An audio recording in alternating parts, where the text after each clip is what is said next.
बहुत फेक दिखाने लग गया था। मैं दुखी भी रहता था ना, तो मैं आकर के हंसता था। मैं बताता नहीं था कि मैं इतना परेशान चल रहा हूँ। हेलो गाइस, तो अपडेट निकल के आ रही है अनुराग डोभाल की तरफ से। चलिए हम आपको इसके बारे में पूरी बातें बताते हैं। तो अनुराग डोभाल ने अपने फैन से मांगी है माफी। चलिए हम आपको इसके बारे में पूरी बातें बताते हैं। तो जैसे कि आप सब लोग को पता हो कि अनुराग डोभाल ने भी हाल ही में अपने आप को खत्म करने की कोशिश करी थी। तो इसी को लेके अनुराग डोभाल ने अपने फैन से माफी मांगते हुए कुछ बोला है और अपनी फैमिली को कुछ बोला है। तो चलिए हम आपको वीडियो की वो क्लिप दिखाते हैं जिसमें ये सब बातें उन्होंने बोली है। बहुत फेक दिखाने लग गया था। मैं दुखी भी रहता था ना, तो मैं आकर के हंसता था। मैं बताता नहीं था कि मैं इतना परेशान चल रहा हूँ। जो लोग मेरे को स्टार्टिंग से जानते हैं उनको पता लगता था कि कुछ ना कुछ गड़बड़ चल रही है। एंड ये जो चीज़ें मैंने नहीं बताई ना कि मेरी डेली जिंदगी में क्या चल रहा है, उन चीज़ों को छुपाने के चक्कर में मेंटली इतना डिस्टर्ब और हरास होता रहा, अंदर ही अंदर झेलता रहा, अंदर ही अंदर झेलता रहा, अंदर ही अंदर झेलता रहा। और लास्ट में आकर के भी मैंने अपना ही लॉस करा। अगर मेरे को कुछ भी हो जाता ना उस इंसिडेंट में, तो मेरा ही लॉस था।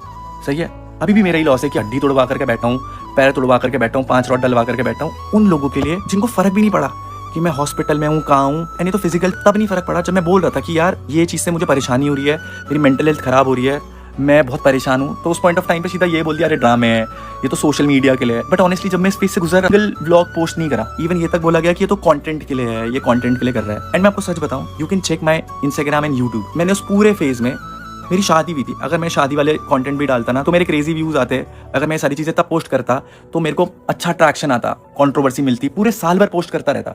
But I never did that, क्योंकि मैं मेंटल हेल्थ से गुजर रहा था। बट फिर एक परसेप्शन बना दिया गया कि जब तक हम उस कंटेंट से खुश हैं, हम उस कंटेंट से एंजॉय कर रहे हैं, क्योंकि मैंने अपने करियर में जो कमाया केवल व्लॉगिंग के थ्रू ही कमाया, ब्रांड डील्स के थ्रू ही कमाया।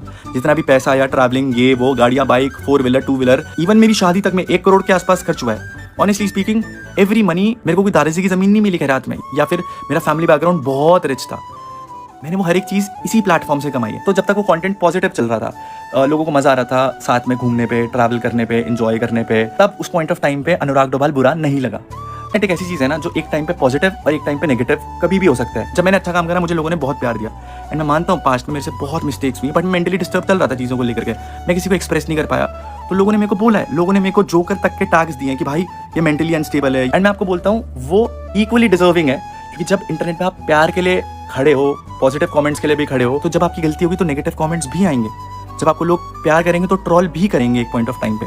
बट वो जो डर हो जाता है ना कि केवल प्यार ही प्यार मिले और कोई नेगेटिव ना बोले, कोई गाली ना दे, कोई ट्रोल ना करे, देन आई गेस आप बहुत रॉन्ग डायरेक्शन पे चलने लग जाते हो। सो ये टॉपिक मेरे दिमाग में चल रहा था चीज़ों को लेकर के। एंड मेरे को एक चीज़ बोलनी थी आप लोगों से, मैं बहुत कंफ्यूज था। ये मेरी नई जर्नी शुरू हुई है, नया जन्म हुआ है, लाइक सब कुछ रीस्टार्ट करा है, जीरो से ही करा है। पूरे 2 साल कुछ नहीं करा, 1 रुपये तक नहीं कमाया, यूट्यूब की रेवेन्यू भी गया, कुछ नहीं कमाया, जीरो। मैं जब एक नई जर्नी शुरू कर रहा हूँ तो मैं क्रिस्टल क्लियर वही जर्नी शुरू करना चाहता हूँ जैसे मैं पहले था।